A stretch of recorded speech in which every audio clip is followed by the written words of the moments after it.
telling somebody at work about the show, and she's like, "Yeah, I tried watching it. I don't like it." And I'm like, "It hurts my heart that you don't like it because I love it so much. It's absolutely hilarious." And she goes, "Why does he have to be so murdery?" And I'm like, "I don't think he's so murdery. I just think people die on the show because they encounter an alien and they try to capture him or kill him or stop him." What? Yeah, he really does surprisingly little killing, despite threatening to do it. The fight he has on the train where he just sticks the lady out the window and the other train decapitates her. That's a little violent. Other than that, there's really one other person he killed, I think, and that's the guy Vanderspiegel, the guy he impersonates. So. Yeah. But no, I'm a fan. I like it. It's definitely one of those rewatchables. Because even though I've heard the jokes before, I still fucking laugh at them. That's a whole thing. Yeah. They've done research on that. Yeah. I remember laughing at them the first time, and that makes me laugh more. You're a bag of shit. You're a shit pocket. That doesn't make sense. Yes, it is. If you had a pocket that you kept your shit in. It's just so fucking stupid. I love it. Yeah, I mean the jokes and the delivery is worth it. Yeah, I was saying, just his voice and the inflections he has and on certain words and syllable, how he just goes up in his voice and has like a strain. He's trying to get like the rest of the word out. But yeah, love it. But sorry, earlier what I was asking about is if you heard the new RFK, whatever he's trying to push now. I saw something. He doesn't think antidepressants should exist because it's everybody just being like looking at their phones too much and they're not eating well and they're not doing other things, and that's causing the depression and the he drinks his own urine. Right.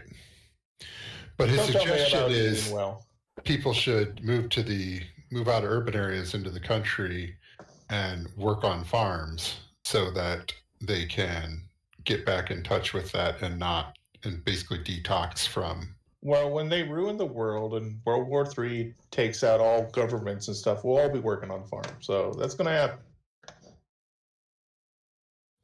But then he also believes that sell America to Russia.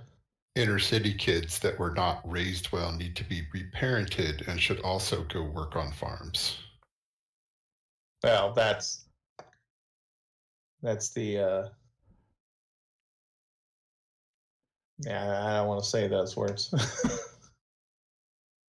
But they've deported all the migrants, and somebody has to pick the vegetables. No, they haven't.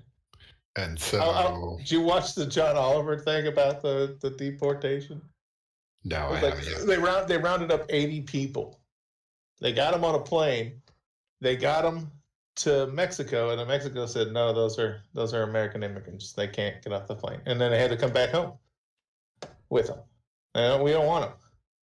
And the total cost of this operation of rounding them up, incarcerating them, gathering them together, getting them on a plane, and getting them there was like $700,000. Or no, 70,000 to get 80 people there.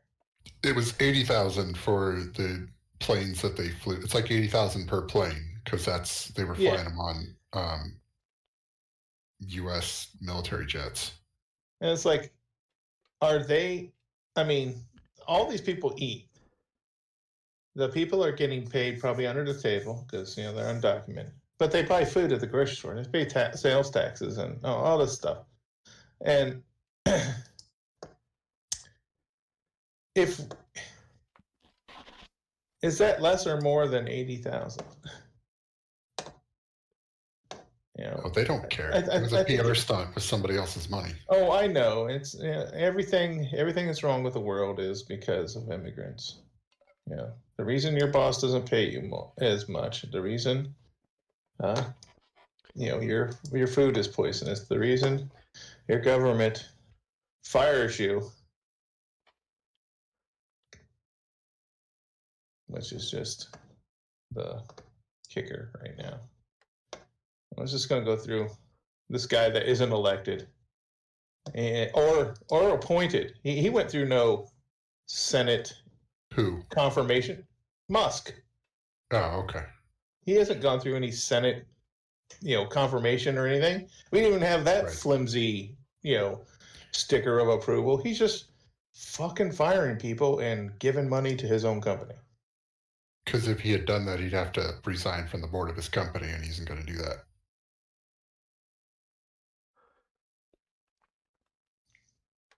How's he supposed to profit off all the decisions he makes with his first lady? Right.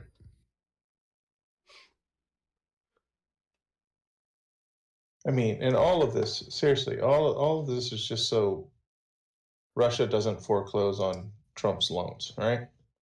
That's the gist. Kinda. Because he owes them so much money. I mean, for Trump, it's some of that, and for Musk, it's just about money. Well, yeah, he just trying to buy America.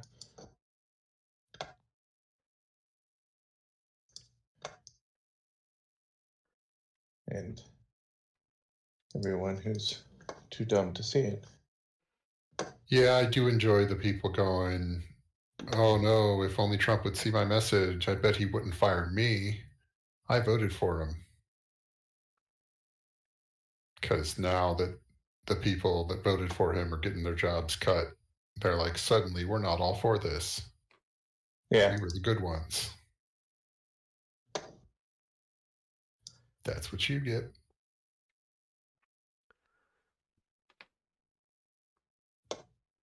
Yeah, it isn't who supports you, it's what tax bracket you in.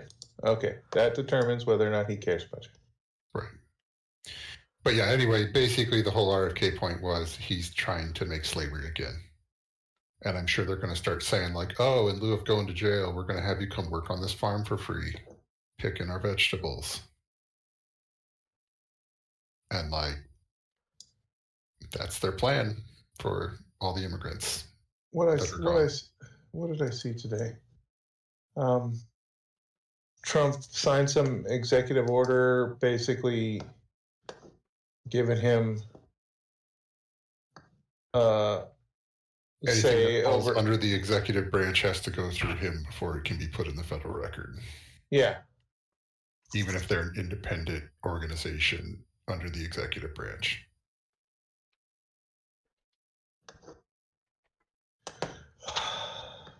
Sure sounds like a king to me. Mm-hmm. There was a political cartoon. It's like, government is too big. And it's, you know, the president standing in front of Congress. And the next picture, it's like half the number of people. Government's too big. Next picture, it's just a boardroom table with like 4 guys on either side. It's government's too big. And then the last picture is just him sitting on a throne. He goes, perfect. Pretty much.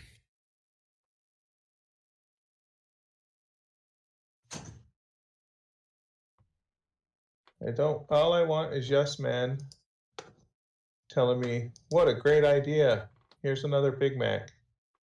Praying it's the one that kills me. I mean, what they don't really get is if you take everybody off their antipsychotics, then you just have more psychotics running around. Uh-huh. And our guns are absolutely unregulated, so it's not going to end well.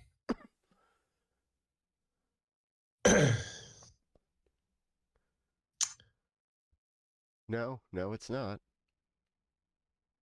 But they don't do anything. They just, the people just need to exercise. Yep. If you can't focus, we'll put you in a nice little camp so you can concentrate better. Yeah. That sounds right.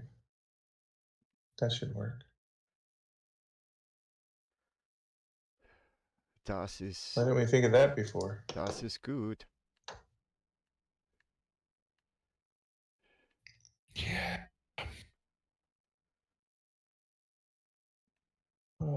I just saw not a commercial. It was a like a Reddit advertisement for The Accountant 2.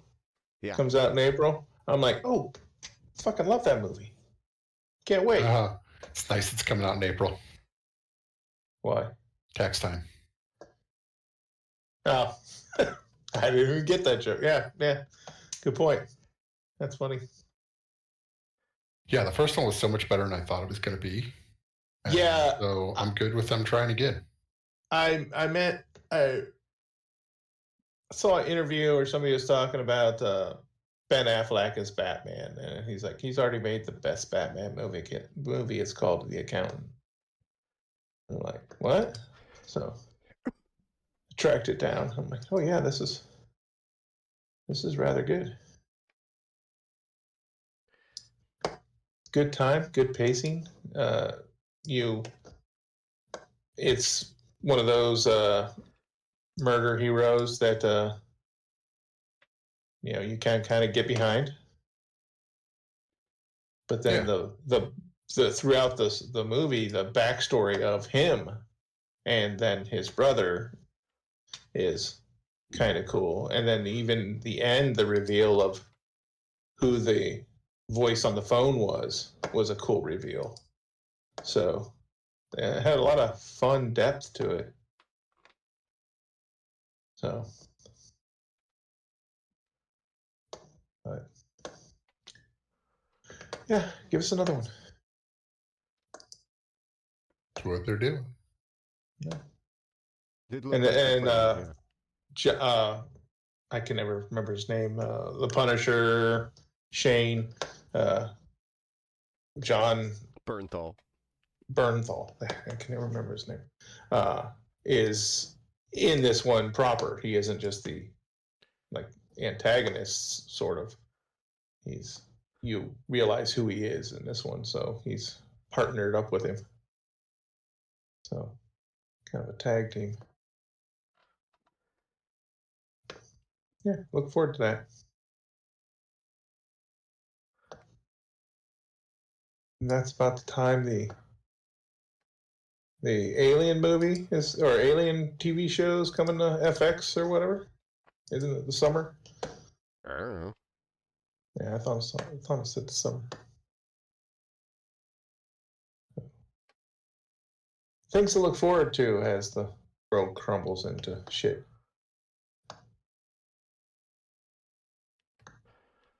Well, if there's no bread, at least there's circuses. Yeah. We'll eat the ducks. Sorry, no bread.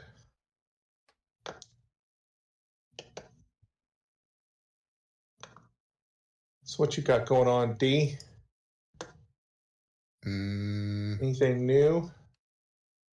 Not really. I've been sick all week, so. Oh, that's a good time. Yeah.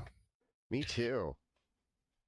Like, I felt bad 2 weeks ago when Sully had COVID and flu B. Jeez. And I tested positive for flu B and flu A like Monday night. So I took the last 2 days off work. I'll be off tomorrow. I'll do a little bit of work and then I'll go back on Friday because you can only take 3 days without a doctor's note. Yeah. Luckily, I don't interact with enough people in my day-to-day that I haven't been catching colds. Yeah, I see the same people at work, and I really don't have a lot of close proximity talk to them. They sit in another cubicle. I pass them in a hall, kind of. That's the extent. And then I come home. The girls aren't here, so they aren't, tracking germs in from friend groups and jobs and stuff. So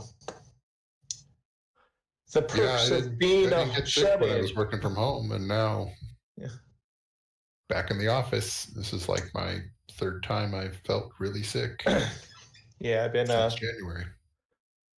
I watched a video today about why CEOs really want people to work, don't want people to work from home, uh, because with everything, stock market's down.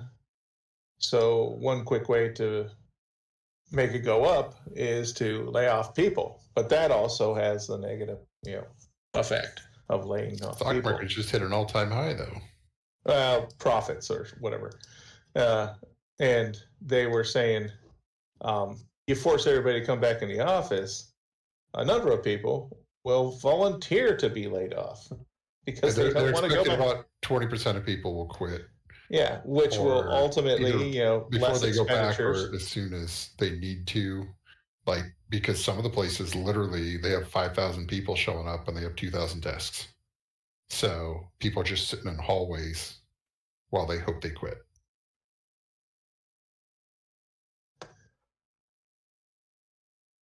Yeah, I am not a work from home person. I don't have that. I need a little bit of change of scenery, social interaction, and basically this place is for work kind of mentality about a location rather than it being my house and you can email me whenever. I would rather frame it in the 8 to 5 kind of setting and only if I'm there. So I'd rather go to the office. But I understand I am the minority. A lot of people like working from home.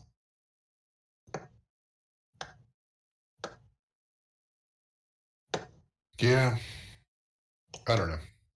I wouldn't mind coming to the office when they needed me to. There's just plenty of times where I'm not needed. I'm just there, and then Yeah, I can produce the product from home. Like, I especially can give you what you need. during cold and flu season, if I could just stay home, I'd be doing much better. Yeah, if you There's get no reason to be there right now. Yeah, track in everything your kids are bringing home into the office. Right. That seems reckless. Yeah, it's what they wanted. Yeah. And I'm not even like, I'm in a small corner of the office with like a team of like 8 people. There's a bunch of other teams all over the place, but like we are as small of a section as you can get, and it's still getting sick. So I don't know.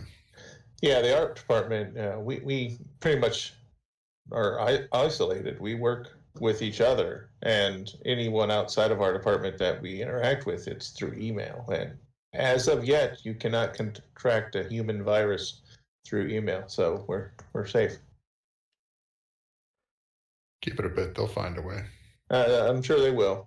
I get enough IT training emails that I have to fucking watch to avoid my computer getting a virus, even though I don't get emails outside of a small group of people, and they aren't sending me emails. Most people outside the office don't know I exist, so they're not sending me junk mail and click this link kind of shit. And luckily, I'm half intelligent enough to know. I don't know a Fred Winkelberger, so I don't care about your email. Right. And I only get a dozen a day, so it isn't hard to weed out the ones that should not be there. Fred might If be they a ever get to Nigerian me. prince. Possibly. You got to watch the John Oliver show, the John Oliver thing on the Trump, because he references some guy on the internet that sings this song. It's like, we're in the middle of a government hostile takeover, blah blah blah, and it's catchy. It's actually pretty good. I guess a bunch of people have grabbed it off the internet and like remixed it and fit it with other things, and it's like a real fucking tune. But he's just kind of jamming out to it. It's quite funny. Did he? Is this his first week back or second, or like has he been back? Since? I pulled up YouTube and there it was today, and I was like, okay. But he's talking about Trump being in office and all the executive orders and Right. I knew he didn't have anything prior to the he wasn't back before the inauguration, but I didn't remember if it was right at the inauguration or if it was way after. Yeah, he was talking about RFK Jr. and stuff. So it's been recent. It was either this week or last week, but yeah, I really I don't want to say discovered because I definitely did not discover this person. He's a Josh Johnson. Okay. Oh, from the Daily Show. Yeah, he's been a correspondent on Daily Show, but he also was a writer for a long time. He's an Emmy award-winning writer for the Daily Show. Yeah, no, the wife watches him all the time. Like he does like a brand new hour of stand-up a week. Yeah, and he's so topical. It's like whatever's happened in the news, he comes up on stage Friday, Saturday, Sunday talking about it. And he's got some hot, just freaking hilarious take on it. And he is fantastic. I love him.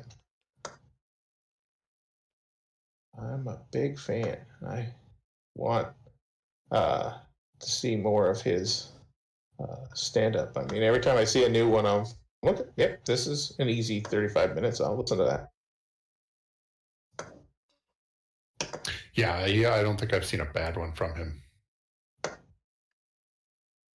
Like, I don't know. Everything about it, very good. He was talking about the one I was watching the other day, or yesterday, was about New Year's resolutions. And he goes, I got 5 New Year resolutions. And he says the first one, and then he kind of talks about it a little bit. Then he goes off on this wild tangent, and it gets more and more bizarre. And then he's like, and my second resolution, and it brings you back to, oh shit, this is where that started. And he does it for each one. By the time of his rant, you've forgotten he was talking about a New Year's resolution and what the bit was, and then he takes you right back to the beginning of it. It's just beautifully done. Well crafted material. Yeah, because he'll film it and then he'll just basically cut it up into 20 TikToks. Yeah, and that's his content for the week. Yeah, and on YouTube, his YouTube channel, he just puts up like a 35-minute thing. Right. But and I mean, he's doing clubs and comedy venues, and he's not getting his 5 minutes. He's up there for a half hour, or he's the headliner, or what. So he's getting. Yeah, when you want an Emmy, I'm pretty sure they'll let you hang up a little longer. Yeah, he's probably got a set time every week. But yeah, he's it's always like, welcome to Cleveland, Denver, or wherever he's at. It's like, damn, no idea what they kind of pull down from a show. They go up, they fill a club. Do they get a piece of the take? Did they just get paid a flat bit to get paid for doing the performance, or what? It's all over the place. You gotta kind of factor in. Okay, he's got to fly to these fucking locations. He's got to stay in a hotel. It isn't like he's got friends in every town, they can crash with. I mean, they'll usually pay for if they brought him in for it, they'll pay for the flight and hotel, and then whatever they pay the flat fee. But that's wild. I mean, I'm sure he's making a decent living. He seems to be okay. It depends on if it's you bought the ticket through Ticketmaster and it was, hey, you're buying it specifically for this guy, or if he just is showing up on open mic nights and that's his weekly standing. All over. I was listening to him a lot, and then I kind of felt him encroaching on my wit at work because somebody was talking about wine and mulled wine and all this stuff, and I go, "Is that the wine where they put like the cinnamon stick and the orange peel and all that shit?" And she goes, "Yeah, yeah," and they heat it up, and I'm like, "That's gotta taste like ass." She goes, "It's not really good," and I go, "Yeah, pretty much, somebody made this and they're like, why does it smell so taste shitty? We should just boil it down and sell the crumbs free." Oh my god, that's where free came from. Somebody left the mulled wine on the stove. But I don't know. I thought it was funny. Yeah. I mean, made mulled wine once or twice. It wasn't bad. It was just I'm not a big wine person, not so worth the effort usually. yeah, it seems like a lot of prep for when you could just pour it out of the bottle in a glass and go to town. Right. I used to enjoy a nice glass of wine. I don't think I've had a glass of wine in probably a year. I don't know. Well, I think the last time I had any kind of wine thing, it was at a wedding, and it was sangria. So it was just a wine cocktail kind of mixture bullshit. So.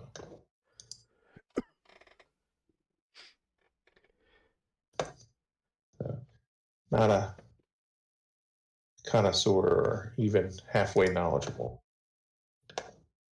But it'll be 2 years Sunday. I was wondering. I knew it was coming up.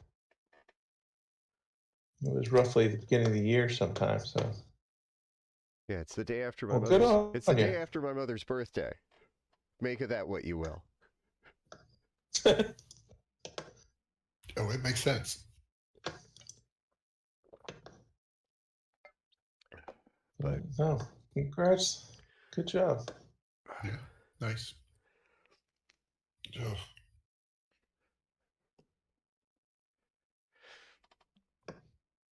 It's fucked up too, because I like to I like to pretend and make it like being around it doesn't bother me and that I don't want it, but I really do. Like 2 years out, and I could still go for a drink. Well,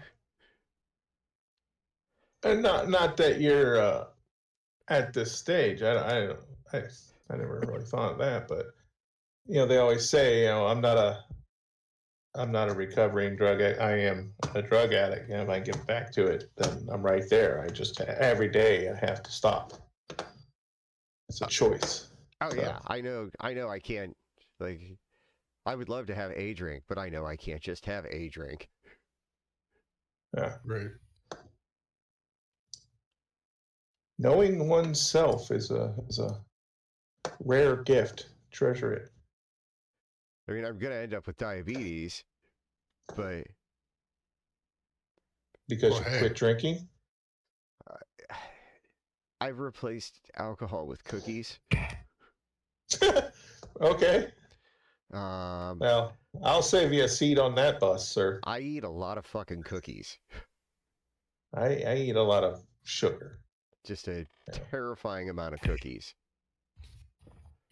Well, if you do give yourself diabetes, if you get on some of those medications, it'll get rid of your interest in drinking too. So, kind of a win. Like, I have no interest in drinking since I've been on my medication. Okay. Is that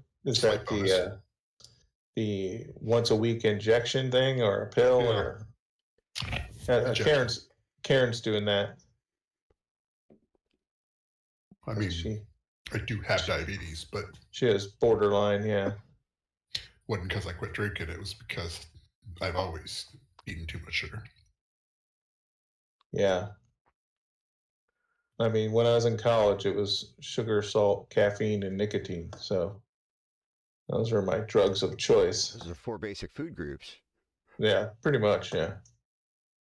Now I've cut out nicotine, and that was a chore. I mean, you guys, I pretty much had to cut ties with you guys, Chad and Jeff, for a couple months to be able to quit smoking. Yeah. Because every time I hung out with you again, I'd just bum another one and I'd be back to fucking smoking. Because I was weak and, it was available. I really did want to quit smoking. It was just too easy to keep smoking. Just the thought of it makes me sick. Does anybody watch SNL? Not regularly. Nah, not Did regularly. you watch anybody watch the 50th or? I've seen pieces of it, but what they put up online, I did like the Meryl Streep in the alien abduction bit. Yeah. As Rafferty's mom. I love that freaking character. She freaking.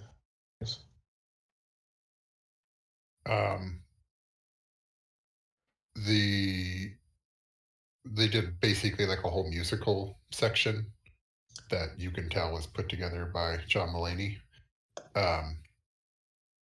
But during that, they were going through New York in like the 70s, 80s, 90s, whatever. And for the 80s, they got Nathan Lane, who voiced Timon in The Lion King. Mm-hmm.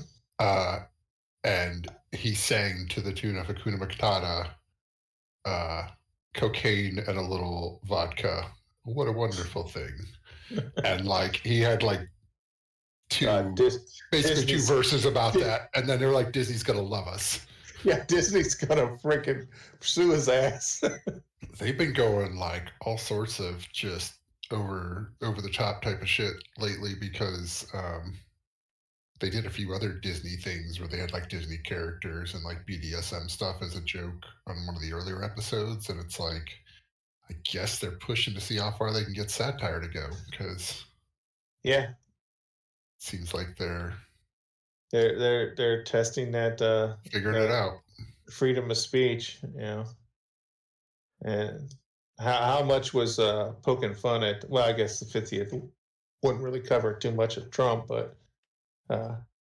Yeah, I mean they didn't have the guy who does the Trump impression on for anything on that, and like I just think they didn't give a shit about it. They made like one or two comments. They're like, "Oh, it's the 50th year, and if it was up to our president, it would be the last."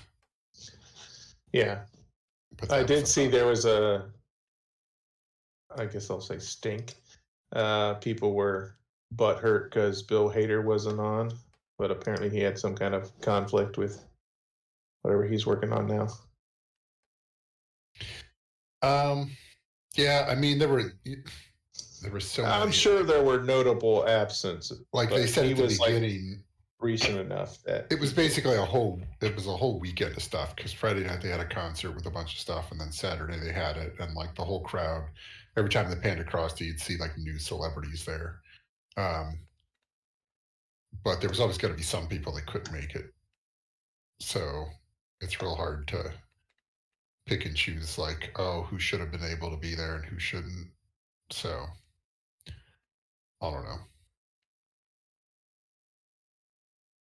Like they joked that they got Bill Murray to show up because they didn't invite him. Because every time they invite him to things, he doesn't show up. That makes sense. Was Chevy there? Yeah. Yeah. They all hate him. Well, I mean, yeah, most people hate him. Everybody that's worked with him hates him. It's just, I didn't realize he was only there the first season, and then he was gone already. It's just like Steve Martin has been a part of so many bits that you forget that he was never actually on the cast. Really? Yeah. I didn't know There's that. so many different like bits that they have, especially from like the early years, like his King Tut and like a few other things where like I guess he was just friends with everybody and showed up a lot, but as a guest or host. Yeah, he was never on the staff.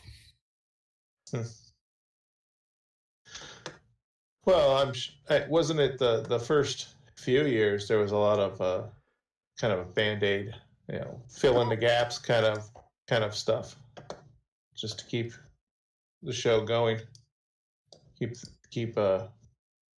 cameras rolling. It's like, let's put that thing we had here. We'll save it for next week. Yeah, I Sounds mean, good. they didn't really have much of a budget starting out. It was just I thought that basically let an improv group on TV, and they had to. that did movie really was pretty good about the first episode. I did not watch that one. You're talking about like the fictionalized version of everything. Yeah. I thought it was pretty decent. It's always weird to watch those things, and the mind is doing the mental gymnastics of applying a known character to this new face. Oh kind of yeah. thing. I mean, part of it, like especially with the 50th, was just seeing everybody look so old, and then, I mean, it makes sense, but at the same time, like, I haven't seen everybody on there together for 5-10 years at a time since pre-pandemic, and you're like, oh, yeah, that person looks real old now.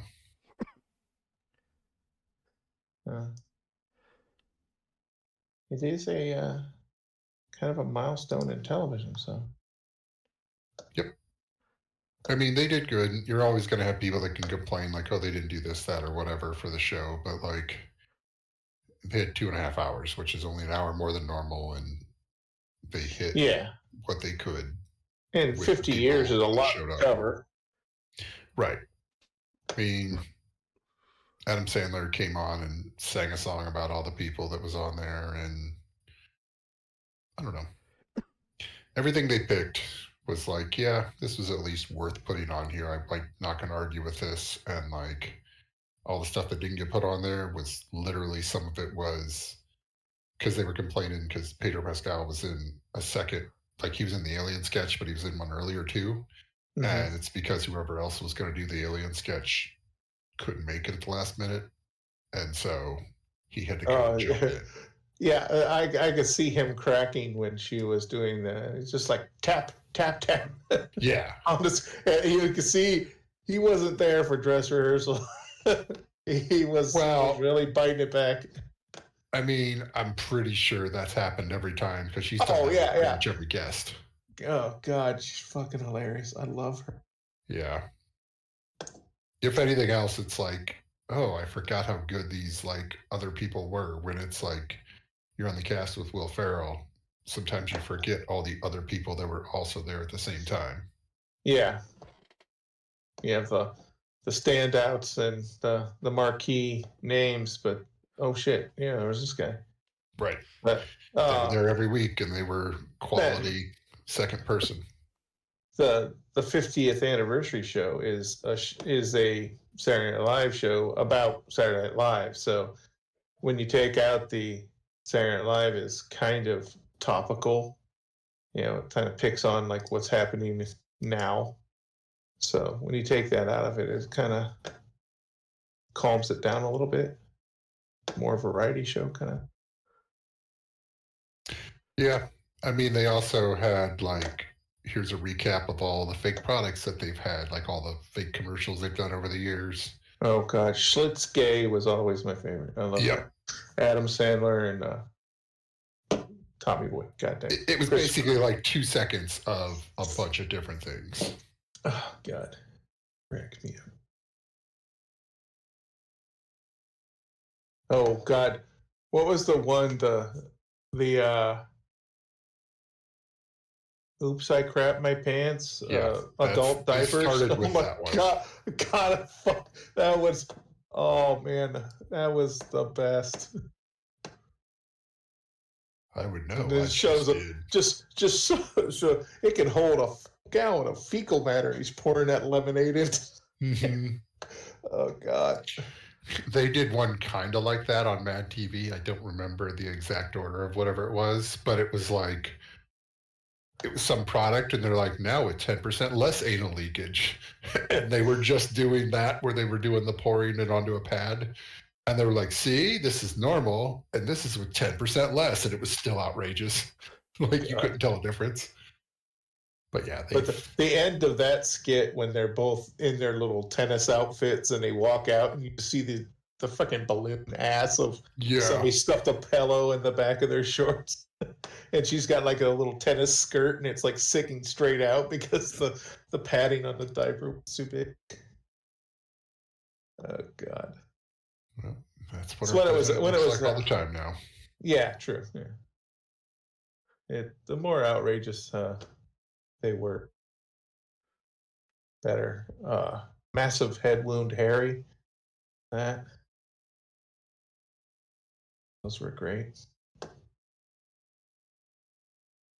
And Jack Handy, Deep Mhm. Thoughts. They did a quick Jack Handy. I think my favorite one of that was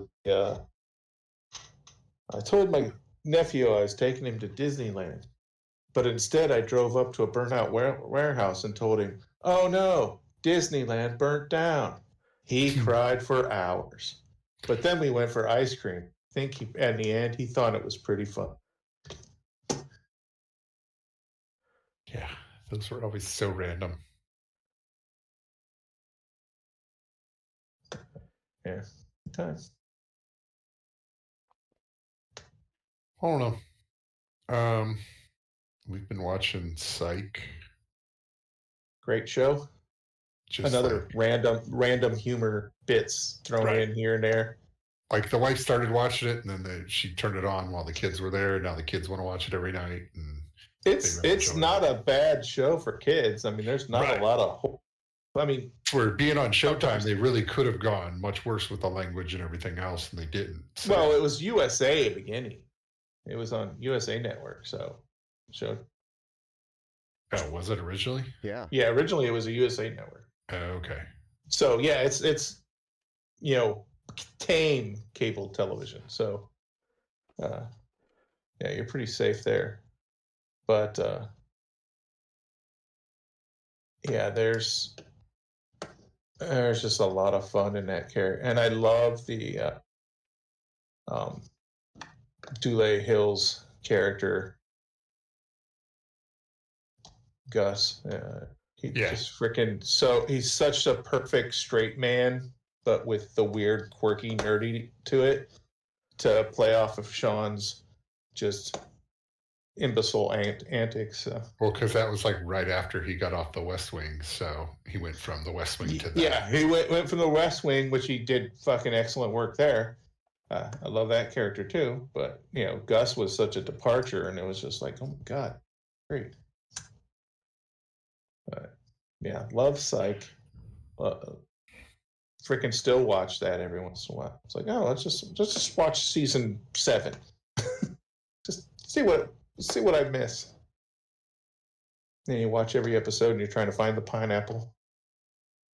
Is there one in every episode, or? Every episode. Oh, okay.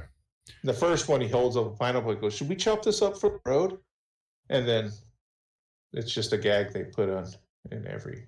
That's So funny. sometimes it's like a smoothie that you have to catch. There's pineapple something in there. So I will have the kids start looking for that. That'll be fun. yeah, that's a good. Let's pay attention. It's also be quiet. Well, they won't be quiet. That's not going to happen. That's not gonna happen. But good stuff. Then all the names Sean gives Gus, all the different character names when he goes up. I'm Sean Spencer. This is Gus McGullahan. Oh, yeah. Twiddles, baby fingers. Just I think. Yeah, Brian has a shirt that has the Psych logo on it, and then the whole front of the shirt, like from collarbone down to belly button, and just a block of all the names Sean has called throughout the show. Hmm. And it's just tiny little white type just covered. Because every episode, it's like, two, maybe one or two names come out of that episode.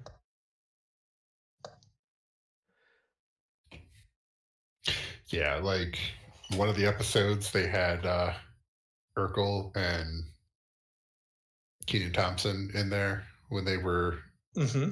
had the guy that died for his singing group and everything, and like just the one-off guests have been also very good. Oh my god, there's a reoccurring guest that shows up later. He's in a few episodes. I don't think he's in much, but God, I can't remember his name. The Karate Kid guy. Oh, Ralph Macchio, yeah. Yeah, he's in it. He's like a He's a trainer. He's a trainer at the police academy, and he's like has a phobia about guns or something. Yeah, because he showed up. I'm like, oh, is that Ralph Macchio? Because like I've been watching Cobra Kai occasionally. Like I think I'm up to the current season. I just haven't started it. But yeah, it was like, oh, definitely looks like him. Like 10 years before when I see him on the show now. Mm-hmm. And then they had 1 or 2 musicals where it's just the entire show is like a 2-hour movie musical.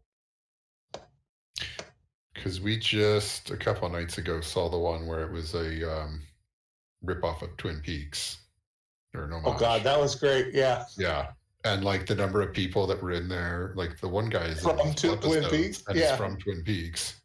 They just happened to have him already, and I guess the creator was a real big fan of it, so he wanted to do that. I think he might have had some writer or more than one writer from the original show on his staff. Yeah. But yeah, like. Yeah, it's definitely a love letter to quirky Murder, She Wrote kind of episode, weekly whodunits. Right.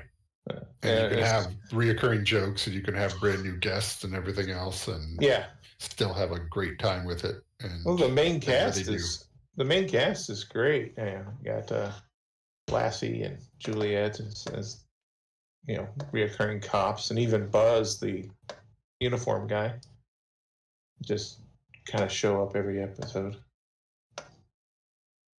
His dad, Corbin, plays his dad. It's just freaking great. And by end of season 2 or whatever, they've dialed in the character that plays young Sean and young Gus, so they kind of continue with those. When it first shows up, it's like every 6th episode is a different kid. Yeah. Well, that's always hard because they basically have to go, oh crap, we're trying it out. Find some kids a certain age and lock them in because they're gonna keep growing. Yeah, they're gonna keep growing, and then those kids are hopefully, they're hoping they keep working. Maybe not here, other places, and then you're competing for availability and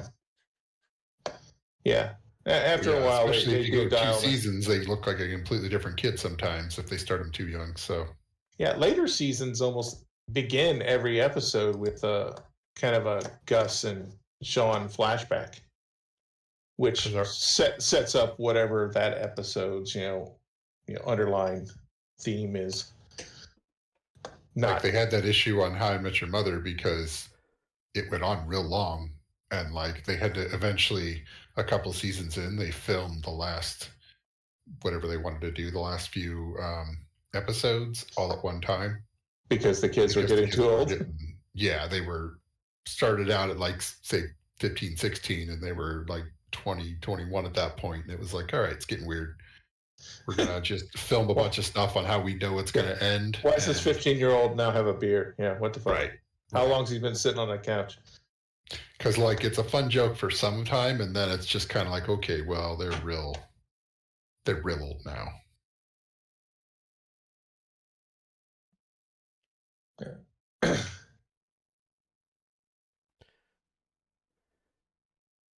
Good show, and readily available. I think it's on Hulu, right? I have Disney or Amazon. It's one of them. I think it's both places. Okay. And it might be like Brooklyn Nine-Nine, that one place you have it, and then another place you have like all of the seasons. Here, this channel you only got 1 through 6, and then someplace else you got all the seasons because I just know that they show commercials. and they wouldn't if it was Disney, because we don't have the commercial version on Disney, but Amazon, you get commercials no matter what.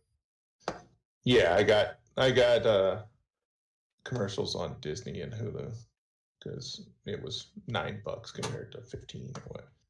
Well, that's the one that we wouldn't, just because the kids put on Bluey to go to sleep too, and so we don't want commercials in between. You got different needs for your your Disney. Other stuff I'm good with, like if they want to throw some commercials in, fine.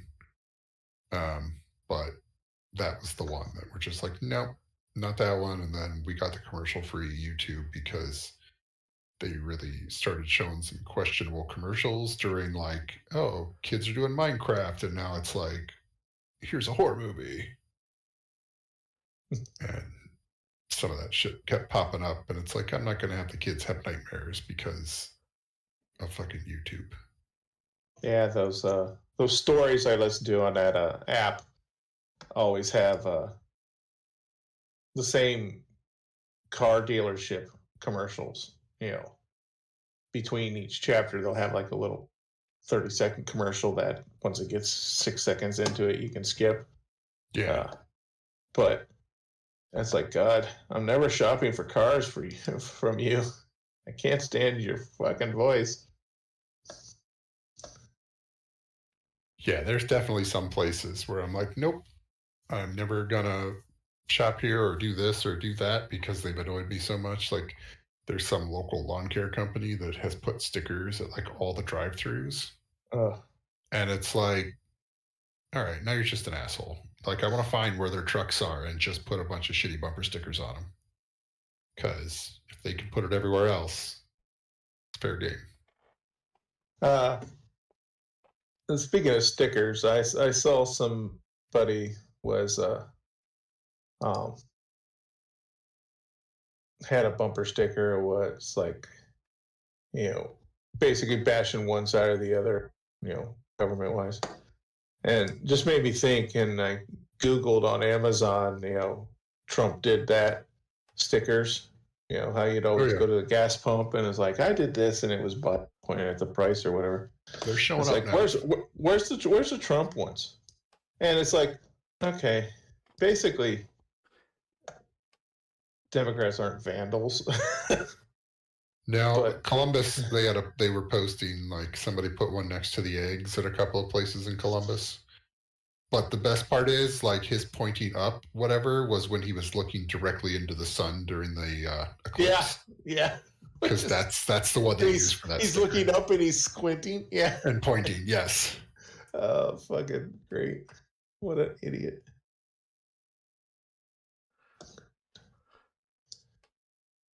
That office is held by the best of us, folks. Brightest, the smartest, most capables. Or, you know, I guess there's a level of charisma there. It has to be. For somebody, it appeals to somebody. Otherwise, it would never have happened. It's people who gaslight themselves. Yeah. People are fans of other people telling them, "You're right. You're right. You're right to hate that person." Yes, they're the reason. No, you're good enough. But that person took it from you. Yeah. Just a lot of that.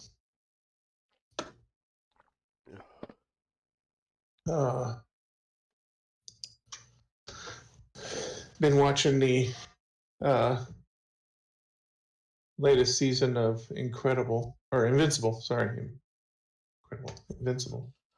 I think it comes out every Thursday or Friday. New episode.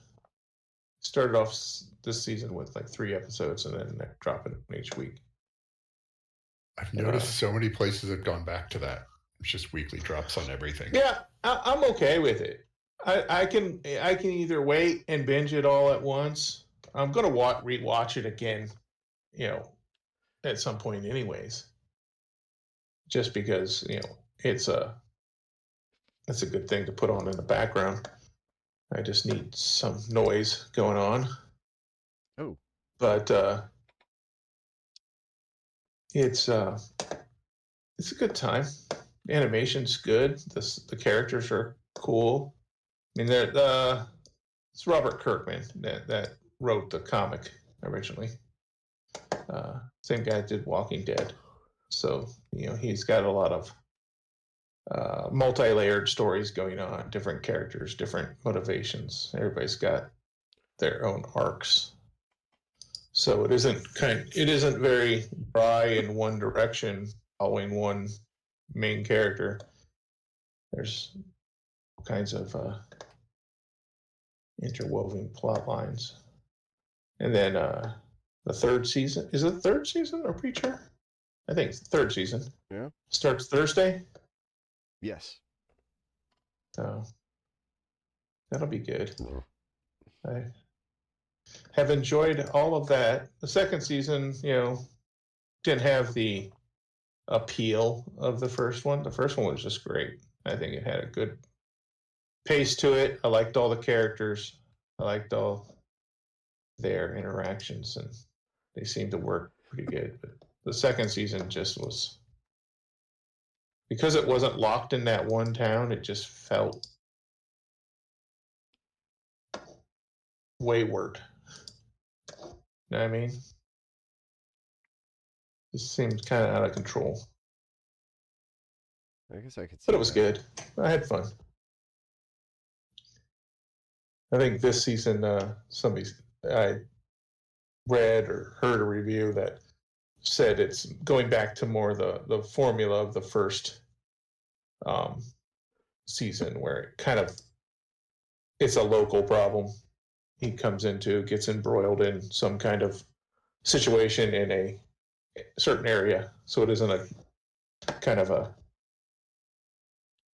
hopping back from New York to Chicago, Florida, wherever they were hopping back and forth, which made it a little harder to follow, I guess.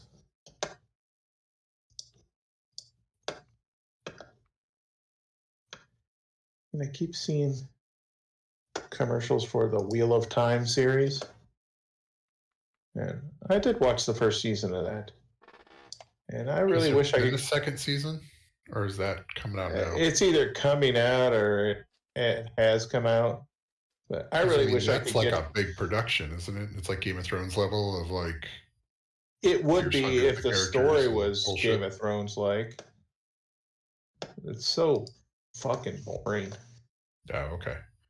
And I it's know all- people like the it's- series, but I've never actually read it. So. Yeah, it's one of those beloved Rings kind of series that it went on for so long. Is there some Wheel of Time? Sure. Anyway, I watched the first season, and it's all about the Dark One, the Dark One. I'm like, I don't need another soul. Does everything need to be written on the bones of Lord of the Rings? I mean, it seems like it. Yeah. I mean, I think that was the thing that made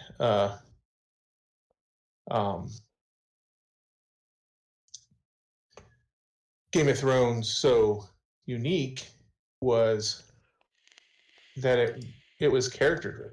It was the story wasn't about this. There was big bads, and there were bad things coming and whatnot, but it was more than that. God. 3, 6, 9. There's 14 books in the series. Didn't somebody keep writing them after he died? I think he did die before they were finished, and then a son or somebody wrote the I think last it might one to have been his wrap it. son. Yeah. Well, I know that's how Frank Hubert, his son took over and wrote the last few Chapter House Dune books and stuff. So, or Charterhouse. But I think what he did was not like finish up a trilogy. It was more take that world and add to it. Yeah, it felt like it's like with Dune, like he wrote a couple of books just entirely off of like vibes from the other ones. Like it wasn't. Yeah, and it a wasn't lot like of he had it was planned out. a lot of it was like prehistory and stories of things that happened before. Right. Like he took Kind a bunch of. of notes and they're just like, cool, we read his notes. Now we're gonna go back and do this Yeah, whole series on. we're gonna fill in the what happened when. I have it all here. I'm just gonna fill in the dialogue. But yeah, it was those book series that just go on forever. You know, much like the Dresden series. You know, it's like at some point you're gonna be, you know, disappointed it's over, disappointed they went a certain direction, killed off a character. You're like, what the fuck? Right. Everything's fine until they do something you don't like, and then it's like, wow, they ruined the whole series. Well, the last Dresden book that came out, I mean, not you specifically. I just mean like. Yeah.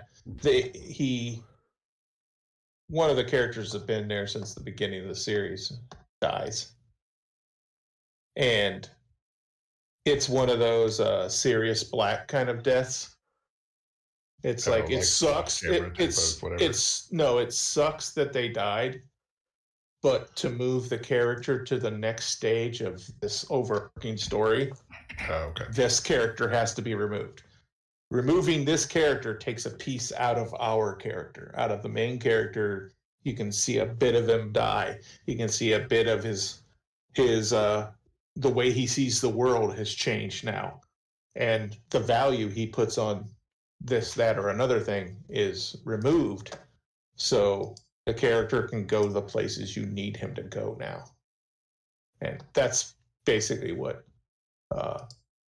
Butcher's done with Dresden. And understanding it is a different thing than being happy about it. You know, because I like that character. That character made Harry, you know, function a certain way, and I can absolutely see where he's going to go without her there.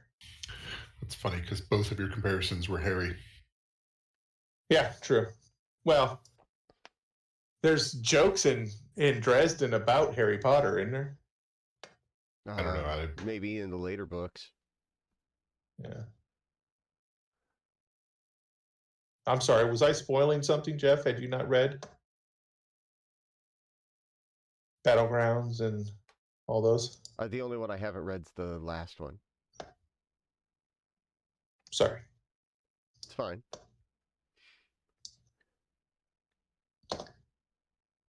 I'm fine. I wasn't going to read them anyway. Oh, they're a good time. For detective-y novels set in an urban fantasy kind of thing, they're the yardstick in which other things are measured. Right. I need to do like a book on tape. Maybe I'll do that one of these times. But like, oh yeah, I have not read stuff well like anymore. I have the first like 11 on like MP4s that I listen to, and you can find enough of them on YouTube or, you know, through Libby or some kind of from your library kind of thing. Yeah. But it's really kind of a, you see that formula with authors when they're writing a book that they know they're going to turn into a series, and the first book takes place very locally. There's a hint of world beyond, but all their discoveries and all their problems happen very close to them. Like with Harry, it's at the Dursleys, and then it's at Hogwarts. That's where his problems existed. And then the second book comes out, and there's a history to Hogwarts, and stuff happened before, and now stuff underneath us. It's bigger.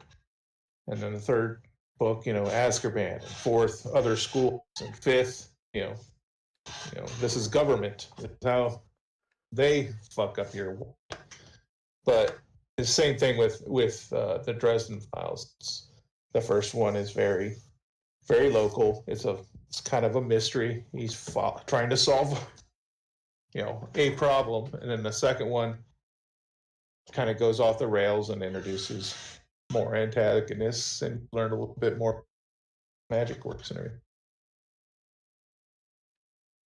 I think one of the successes of his books is the sheer fact that he has a very strict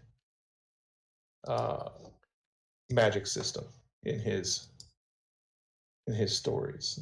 He has a specific way that he explains and allows magic to affect the world and interact with everyone. So he doesn't go beyond that.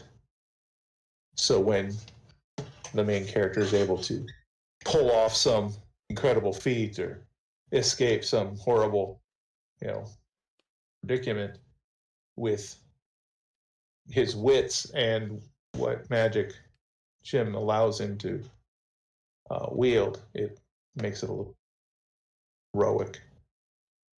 See that happen. Yeah. Then just he does it. Snaps his fingers. Teleports out of there. There's no such thing as teleporting. Right. You can't just use magic as a crutch every episode because that's what they wrote themselves into a corner. I mean, he's a wizard who carries a pistol in his jacket pocket because he knows sometimes a bullet is going to be necessary. Sometimes a bullet's all he's got left. But some of the characters and some of the folklore and the kind of mythology that he brings up and references are on one book. He deals with the 3 Billy Goats Gruff. They are not the main antagonist, but they keep showing up and they keep causing him problems, and he keeps having to face one. And the first one he faces is just this monster fucking giant goat man that he's fucking running from. And the next one is a little bit smaller, but it's, got some other kind of ability. And the last one is just this like withered guy that's everyone's terrified of. So it's just fun to have a more modern, just a new interpretation of something you thought you knew.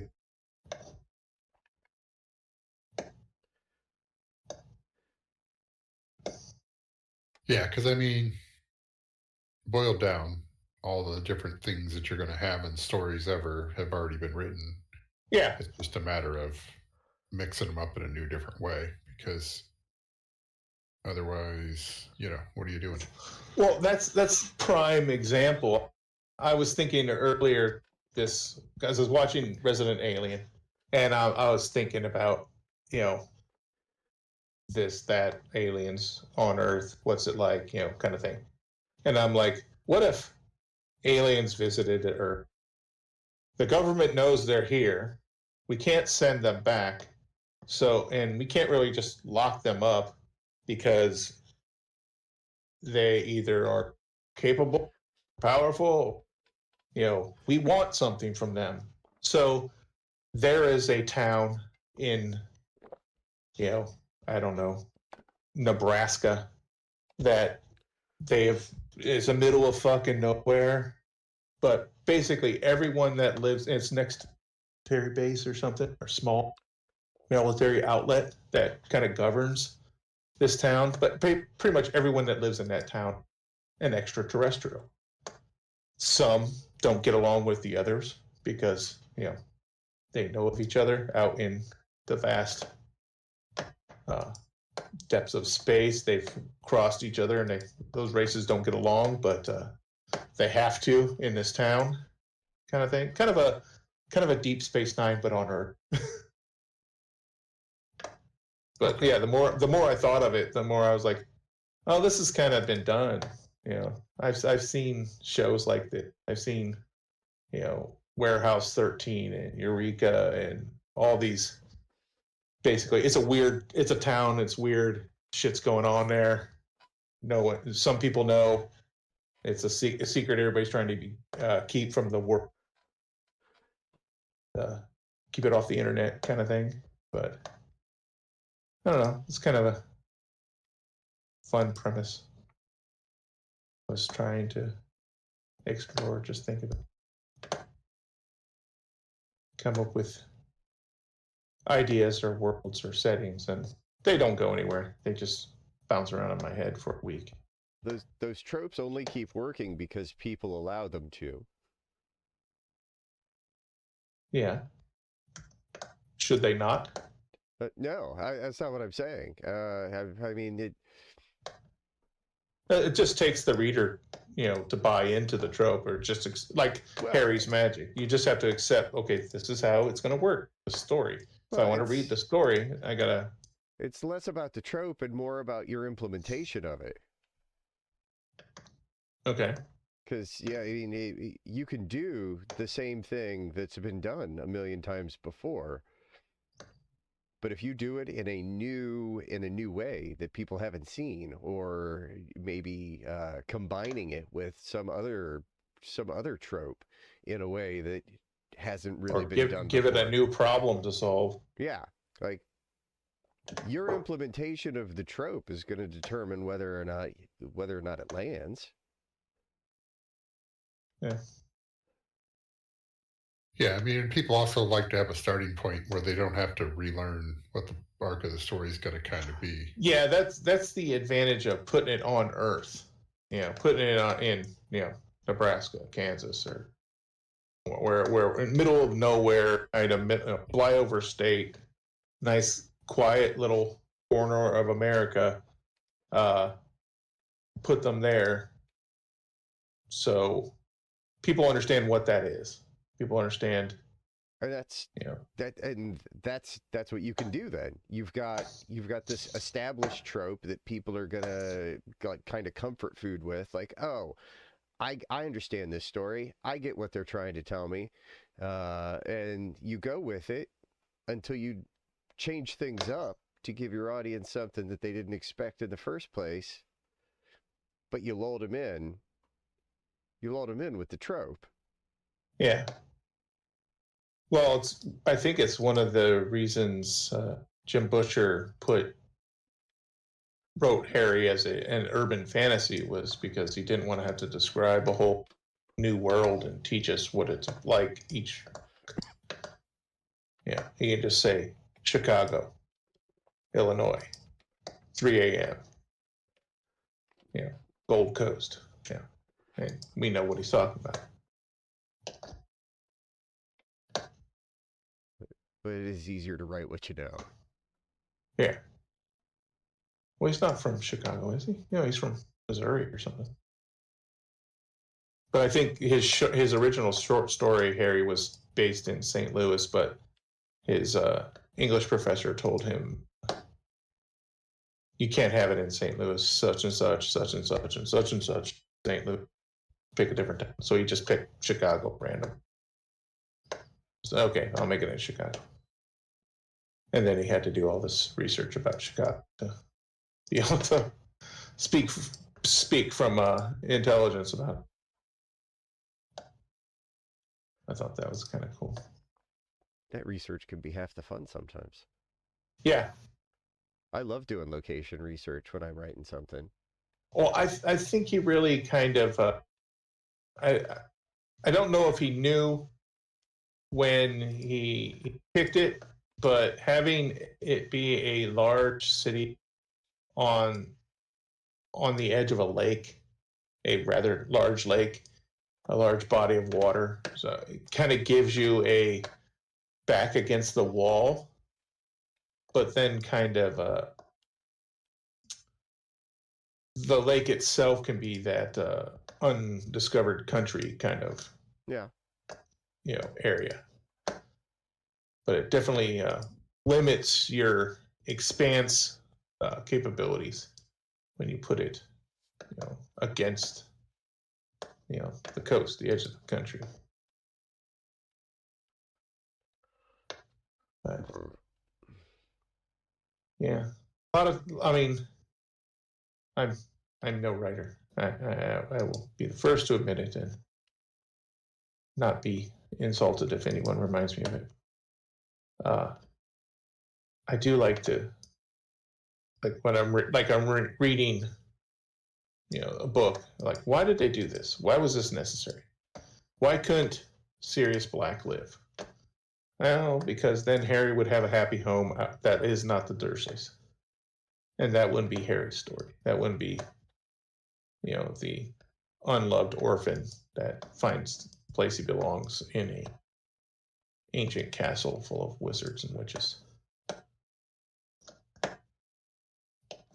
We have to remove Sirius somehow.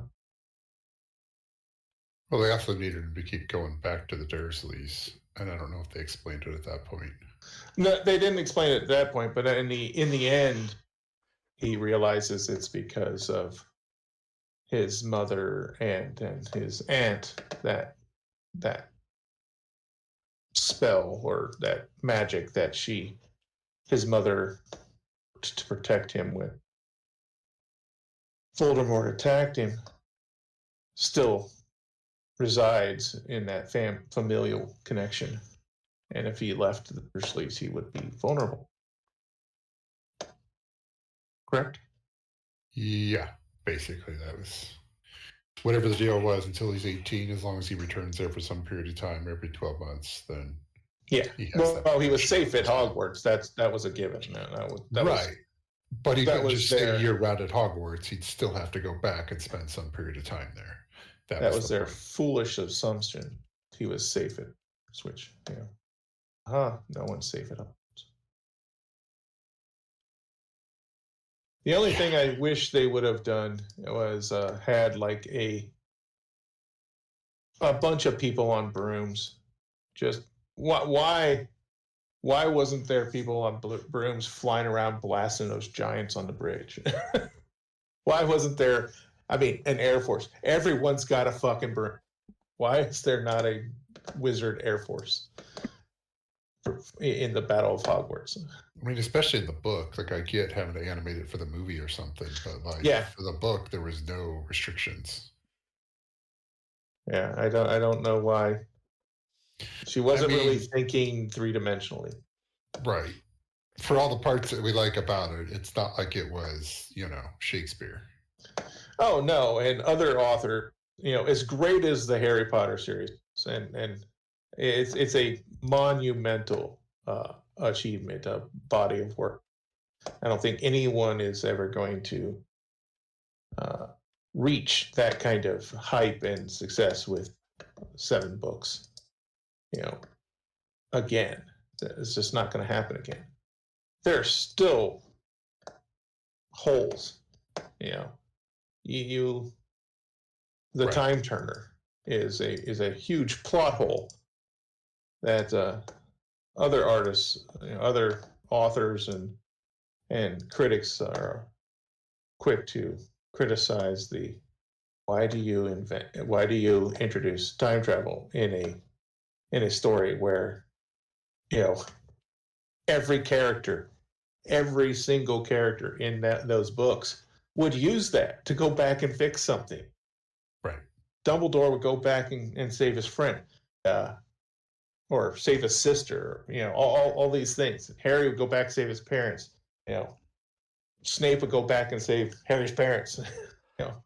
Everyone wants to use this time turner, and you just have it sitting there on the shelf. Everyone's just moral enough to not do it. Yeah, it's like, I get you can make it rare, you can do whatever you want with it, but at the same time, It's still she there. just used it to study. Yeah. And you gave it to a what? Child, so a- they could study more. A 13-year-old child. Yeah.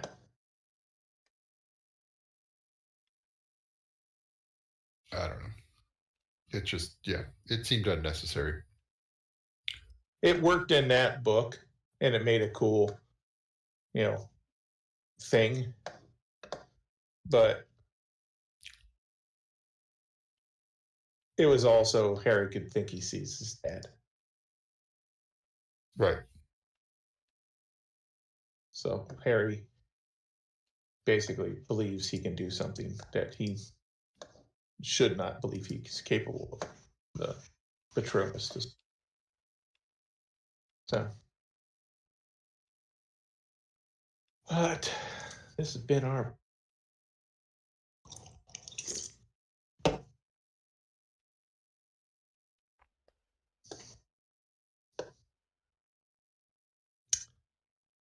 What else are we complaining about?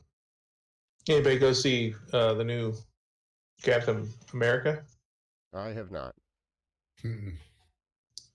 I mean, I've been sick, and it came out this weekend, right? Yeah. Yeah, last Friday. I would go see it, but honestly, the way they've been doing, it'll be on Disney Plus in 2 months. Yeah, that's part of the problem. They've It'll be conditioned on. people to do that way too much, and now people aren't going to the movies as much. It'll be on Disney Plus the end of April. I can wait because no one else is around here is going with. When's the Beans in college. Karen doesn't want to see it, so. When's the next one out? Is it like summer? They got another one? May. So yeah, that would be their beginning of summer. So it'll probably be out like late April, and then. What's the next one coming out? Is it Fantastic Four? Is that Thunderbolts? No. Oh yeah, I think it is Thunderbolts. I knew Thunderbolts was this year. Yeah, that one actually looks fun. That one looks just kind of chaotic enough to be a good time, and the cast looks just excellent. Yeah, it's an absurd cast of like a bunch of weird second string people that were all like funny on their own. So yeah, the guy from Stranger Things that plays Red Guardian, mix him in with Sebastian Stan and Florence Pugh. I'm down. Yeah, okay. I'm hoping that they do it more like if they can get something that feels like Guardians of the Galaxy. It's that what had the very like everything about that says like here's a ragtag group of a bunch of people that were having to work together for whatever reason, but the guard at the or the cop on the main planet is like, what a bunch of a-holes. It's just like the best clip they could put in any of the trailers for that movie. That perfectly encapsulate what they thought of themselves as far as a group before, let alone what anyone else thought of. Yeah, if it's got that kind of, I mean, that's the vibe they should be shooting for. I don't know. Yeah, well, it looks like Julia Louis-Dreyfus's Avengers group. Her character Viper. That's who she's playing, basically, Madam Hydra, whatever. She's basically making the Avengers of leftovers. All the characters that have crossed paths with various Avengers, but are not necessarily in the group. So you got Florence Pugh, you got Ghost from the last Ant-Man and Wasp movie. You got, or not, from the second movie. Yeah. Oh yeah, okay. She's in it. Like the last one, but I do remember Ghost. you got Florence Pugh, Red Guardian, and Taskmaster, all from Black Widow's movie. Sebastian Stan from Winter Soldier and all that stuff. And so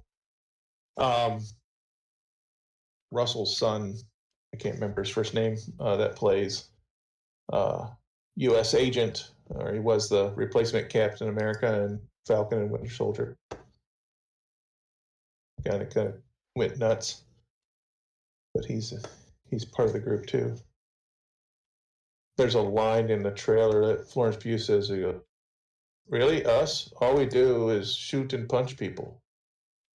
You know, it's like none of us can fly. You know, they're all. Yeah, it really is. You know, they're kind of just. Yeah, Red. You got U.S. agent, Red Guardian, and Winter Soldier all have super soldier serum. So they're a little stronger. And Florence Pugh and Taskmaster both have whatever the Red Room did to them. So they have a little enhancement there. And I think the only one with real powers is Ghost. And she can do that walk through walls stuff. Right. And that was from the suit, though, wasn't it? Or is that. No, the suit helps control it. The suit helped her basically from phasing out of her reality. And that's what Michael Douglas and Michelle Pfeiffer's characters did for her at the end of Ant-Man and Wasp. They basically kept her from dying, which is, you know, what she wanted from everyone. Why she caused all the problem in that movie. But yeah, I think it's wear this for the rest of your life if you want to keep alive, kind of thing. So it's like, be a superhero or you're going to have to wear all this shit under your McDonald's uniform and it's going to be hot. You're not going to like that. So, I mean, introduce you to the team. Limits the career options. Yeah, your job opportunities are limited. That was another, watching Invincible, I was thinking, telling Bean about it. The characters in that cartoon that are superheroes have like family support. Like either their family is rich or their parents, you know, work and earn money and feed them so they can basically fuck around all day and go save people. Because they're not really earning a paycheck saving people. So it's really kind of a privilege-based activity. And the people that don't have that support at home but have powers really have no recourse but to become criminals. You know, if they want to use their powers. And I think it was either the second or third episode. No, it might have been the beginning of the third episode. There's a really cool, no dialogue, just kind of music, opening sequence in that show that follow two of the recognizable villains from earlier seasons. That these two guys, they're a couple, they live together, they're robbing a bank, and they get their ass handed to them. They run away, and they're like, gotta stop doing this. So then they see a sign in a window, and they get jobs at a diner. And everything's good for a while. They're working at a diner, they're okay, fine, whatever. And then the rent goes up. And they can't make rent. So they get evicted. And now they're, you know, they're forced to go back to crime. Because it's it's magnified because they have powers. You know, everything happens faster, happens more violently, but it's kind of, you know, the same problems as everyone else. But I just wanted to kind of examine that that what would that story be following heroes or wannabe heroes, people with powers in a world where a lot of people have powers. There's overlapping, and okay, you can heat metal. That's your power. Okay, you can work at McDonald's and save them on an electric bill by heating the grill for them, or you can try to melt through a bank door. What's your choice? Live a glamorous life of a hero, but starve to death because no one's feeding you at home. You don't have the support system to be the hero.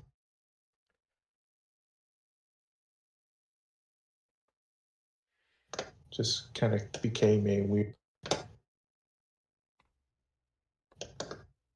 thought experiment with what if heroes were real.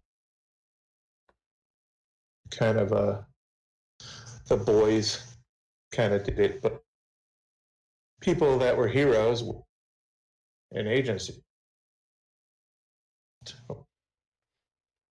Only just heroes. Couldn't say. You're cutting out. Oh, sorry. Better?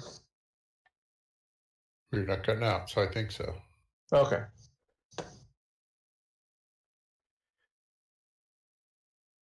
It was like, No, Yeah, that's what's I mean- that's like riding the roller coaster of my thought train. It's like one thing to another.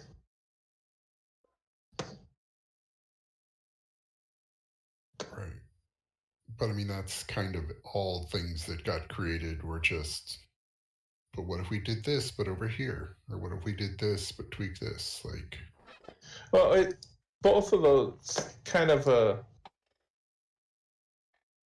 realistic kind of thought is like, yeah, people with money have the freedom to do what they want, to live the life or have the experience that they want because they have the system or they have the money in the bank to take care of everything else that they have to give up to live that life. I mean, I can't just go backpacking, because I wanted to come home and my home is somebody else's because I didn't pay the bills. But, it's just, it all comes down to the haves and haves not.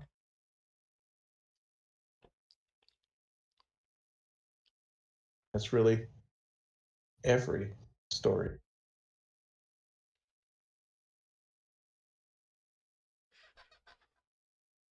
yep. I mean, it'd be kind of boring if everybody was the same. So, Well, that's the thing.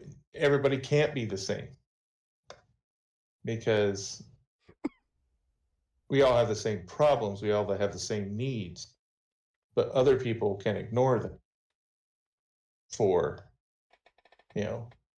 a in-place support system where other people, their whole existence revolves.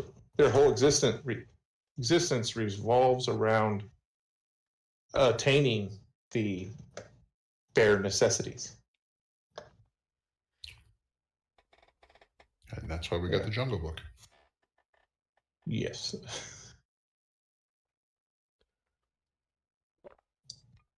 thank you, Dylan, because if you hadn't made that connection, I was gonna. You guys are monsters. Monsters. You're the one making Baloo jokes, man.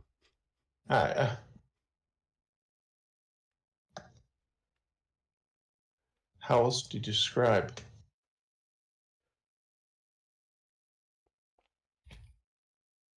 Food, shelter.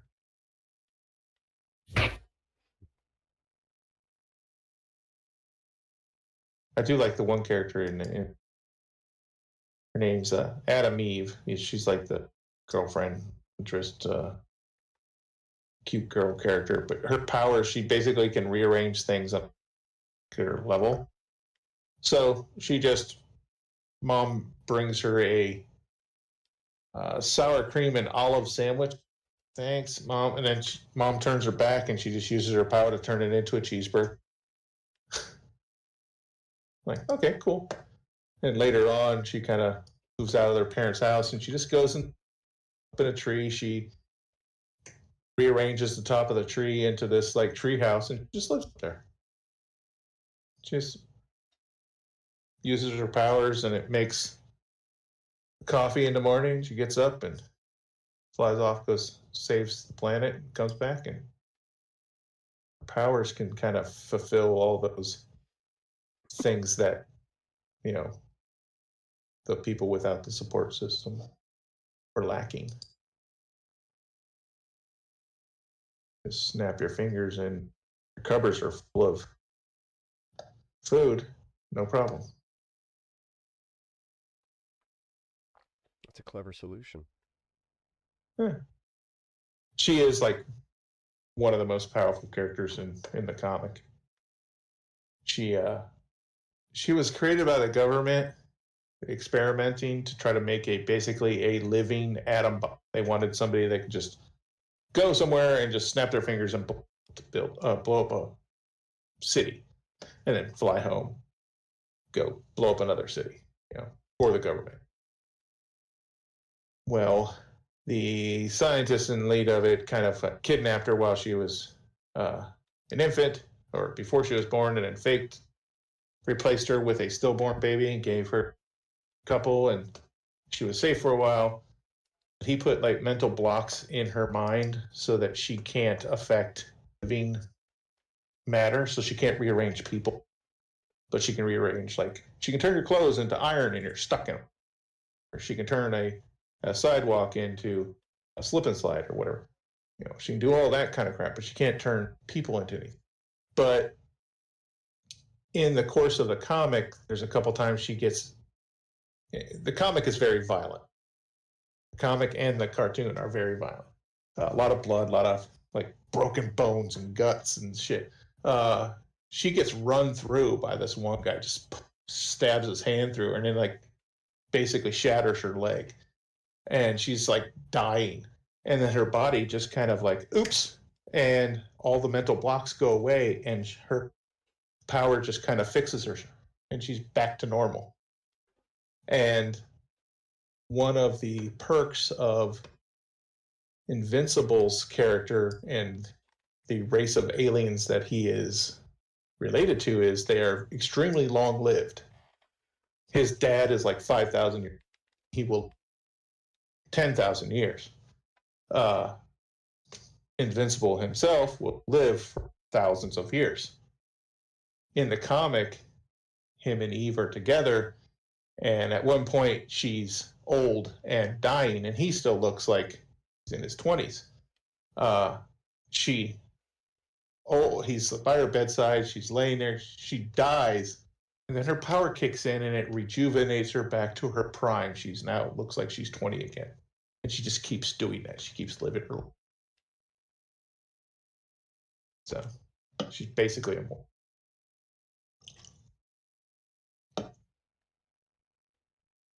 That's kind of neat. A lot of goofy characters in his comics. There's strange powers. One guy's got a harness, and there's like in the center of his chest, and these tentacles come out that look like remember bubble tape? Yeah. Bubble gum? It was just like a long strip of pink. It looks like that, but like 4 of them come out, and they're like super strong, and they wrap around people and can rip doors off, hinges and slap people around. But that's power. It's fucking weird portal to another dimension of pink. You don't have to tell me on it. Stretchy things. You had me at tentacles. I knew it would. But yeah. But then there's a lot obvious parallels between a lot of characters. One of the characters on the teen team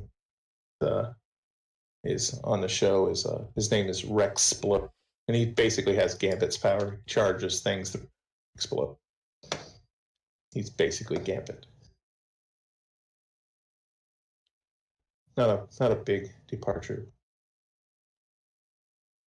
It's less about the powers and more interactions between the characters. So good.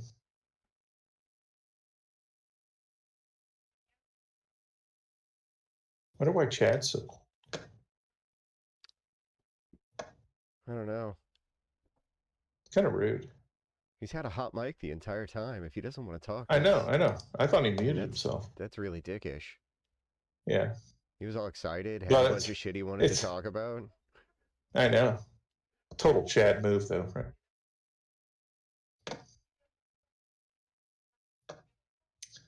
What a Chad.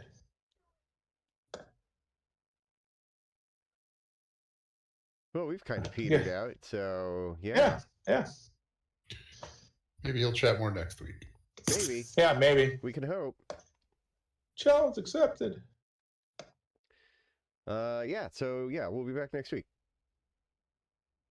Laters.